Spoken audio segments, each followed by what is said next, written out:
ইসলামী বিশ্ববিদ্যালয়ে tourism and hospitality management বিভাগের শিক্ষার্থীদের সৃজনশীল উপস্থাপনা। আসলে এটা হচ্ছে আমাদের ডিপার্টমেন্টের একটা কোর্সের একটা অংশ ছিল যে বাংলাদেশের যে ট্যুরিস্ট যে বিভিন্ন দর্শনীয় স্থানগুলো আছে এইগুলো ফুটিয়ে তোলা। এর মূল কারণ হচ্ছে যে আমাদের দেশে ট্যুরিজমের অবারিত সম্ভাবনা রয়েছে। এই জায়গাগুলো যদি প্রমোশন করা যায়, যথাযথভাবে প্রমোশন করা যায়, ফুটিয়ে তোলা যায়, তাইলে যে বিদেশি যে ট্যুরিস্ট আছেন এবং আমাদের ডোমেস্টিক যারা ট্যুরিস্ট আছেন এদেরকে আকৃষ্ট করা যায়। কুষ্টিয়ার ইসলামী বিশ্ববিদ্যালয়ের ট্যুরিজম অ্যান্ড হসপিটালিটি ম্যানেজমেন্ট বিভাগের 2022-23 শিক্ষাবর্ষের শিক্ষার্থীরা কোর্স অ্যাসাইনমেন্টের অংশ হিসেবে দেশের নান্দনিক ভ্রমণ স্থাপনাগুলোর আদলে তৈরি করেছেন চমৎকার পোস্টার প্রেজেন্টেশন। ডিপার্টমেন্টের স্টুডেন্টের কাজ হলো ট্যুরিজম ডেস্টিনেশনগুলো ফুটিয়ে তোলা। আমাদের স্যারের প্রেজেন্টেশন ছিল যে আমাদের বিভিন্ন ট্যুরিজম ডেস্টিনেশনগুলোকে ফুটিয়ে তোলা, তাই আমরা নিজ হাতে আমাদের গ্রুপ মিলে আমরা লালবাগের কেল্লাকে ফুটিয়ে তুলেছি। এতে বাংলাদেশের প্রায় 13টি মনোরম ও ঐতিহাসিক স্থাপনার নিখুঁত উপস্থাপনায় নিজেদের দক্ষতা প্রকাশ করেছেন শিক্ষার্থীরা। টিচারের মাধ্যমে আমরা সাবজেক্ট পেয়েছি সুন্দরবনের এই প্রজেক্টের মাধ্যমে আমরা শিখতে পেরেছি যে কিভাবে ট্যুরিস্টদের আকর্ষণ করা যায়।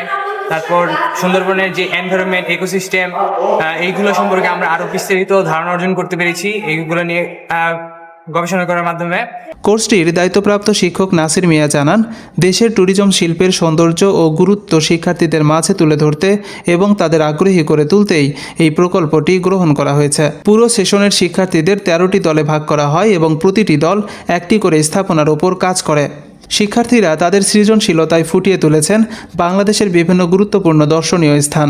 তাদের তৈরি মডেল স্থান পেয়েছে বিশ্বের সবচেয়ে বড় ম্যানগ্রোভ বন সুন্দরবন, ঐতিহাসিক 60 গম্বুজ মসজিদ, বাউল সম্রাট লালন শাহের আখড়া, সাগরকন্যা সেন্ট মার্টিন দ্বীপসহ আরও উল্লেখযোগ্য স্থাপনা। আমাদের ডিপার্টমেন্টের অধীনে আমাদের সম্মানীয় নাসির মিয়া স্যার আমাদেরকে একটি অ্যাসাইনমেন্ট দিয়েছেন ককশিটের উপরে লালন শাহ মাজারের মধ্যে একটি অন্যতম দর্শনীয় স্থানকে ফুটিয়ে তোলার জন্য। এমন উদ্যোগ শিক্ষার্থীদের সৃজনশীলতা বিকাশে সহায়তা করার পাশাপাশি দেশের পর্যটন শিল্পের প্রতি আগ্রহ বাড়াতে কার্যকর ভূমিকা রাখবে বলে মনে করেন শিক্ষক ও শিক্ষার্থীরা। এটা আমাদের ট্যুরিজম ডিপার্টমেন্ট থেকে আমাদের নাসির মিয়া স্যার প্রজেক্ট দিয়েছে। তো এটা আমরা তৈরি করতে গিয়ে অনেক কিছু শিখতে পেরেছি, যেমন সাস্টেইনেবল ট্যুরিজমের গ্রোথ, ট্যুরিস্ট কিভাবে এসে ট্যুরিস্টরা আসতেছে, আমাদের ফরেন আর্নিং হচ্ছে, কিভাবে কারেন্সি ডেভেলপমেন্ট হচ্ছে, এগুলো অনেক কিছুই আমরা শিখতে পেরেছি এবং এটা করতে পেরে আমরা অনেক আনন্দিত। আমরা এক্সট্রা কারিকুলাম অনেক কিছু জানতে পারছি। 60 গম্বুজ মসজিদ নিজের হাতে বানানো, এই অনুভূতিটা কেমন? আসলে অনেক ভালো ভাইয়া, অনেক কিছু পারলাম, এরকম কিছু আমরা আগে কখনো করি নাই। প্রথম এভাবে ককশিট দিয়ে আমরা বানিয়েছি, আমাদের অনুভূতি অনেক ভালো যে আমরা কিছু শিখতে পেরেছি। আপনাদের শিক্ষার্থীরা কয়টা এরকম বাংলাদেশের জনপ্রিয় বা ঐতিহাসিক স্থান তৈরি করছেন আপনারা আজকে?